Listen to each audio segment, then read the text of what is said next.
The Battle of Kokenhausen was a major battle opening the Polish-Swedish War. It took place on 23 June 1601 near Koknese in Livonia. In the battle, Polish forces defeated the Swedish relief force and captured the besieging force, relieving the Polish garrison. The battle is notable as one of the greatest victories of the Polish Hussars, who defeated their numerically superior Swedish adversaries. Prelude. Kokenhausen was one of three major forts blocking the Swedish progress on the line of the Daugava River. Swedish forces of about 2,000 under Karl Carlson Gyllenhielm had been blockading the fortified town of Kokenhausen, located on Daugava River, between Riga and Daugavpils, since 10 March, after the arrival of Duke Charles with heavy artillery, laying a siege to it since 28 March. On 1 April the Swedes had taken the town but not the inner castle, which was still defended by a Polish-Lithuanian garrison. Charles left about 2,600 strong besieging force, and moved north to Erla. The Polish-Lithuanian relief army of 800 men under Krzysztof Mikołaj, the Thunderbolt Radziwiłł, arrived around the 11th of May, and in turn started to besiege the Swedes. It grew to over 4,000 with 16 cannons by mid-June. The Swedes decided to prioritize the relief of the Kokenhausen siege force.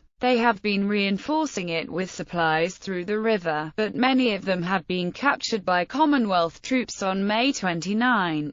A major Swedish relief force of about 2,000 under Karl Gyllenhielm has been defeated at Erla by 1,000 Poles under Janciszynski in early June. Emboldened by the victory, other Polish detachments captured some nearby strongholds and harassed the Swedish units. The Poles did not assault Kokenhausen, however, as they were waiting for more artillery, and were content to starve the Swedes out. The Swedes did not give up on securing the site, however, and reinforced to 5,000. The Swedes under Gyllenhielm arrived on the morning of 23 June at Kokenhausen and attempted to break the Polish encirclement. Battle. The field of battle was raised along its edge with the Daugava for some 1.5 kilometers to a width of about half a kilometer, with the side nearest the river being steep and falling more gently towards the field. Gyllenhielm had about 900 infantry, 4,000 cavalry and 17 cannons.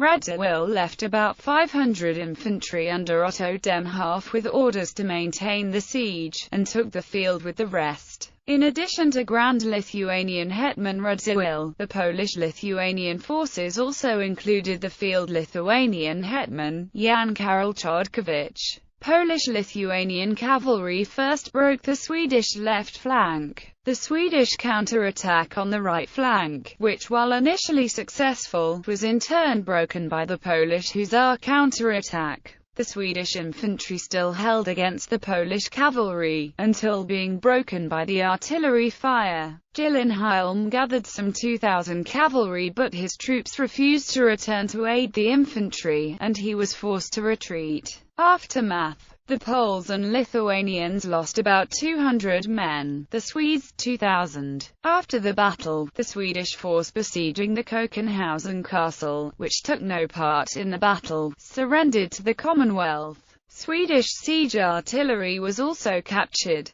Both the Hussar charges and artillery fire proved decisive in this engagement.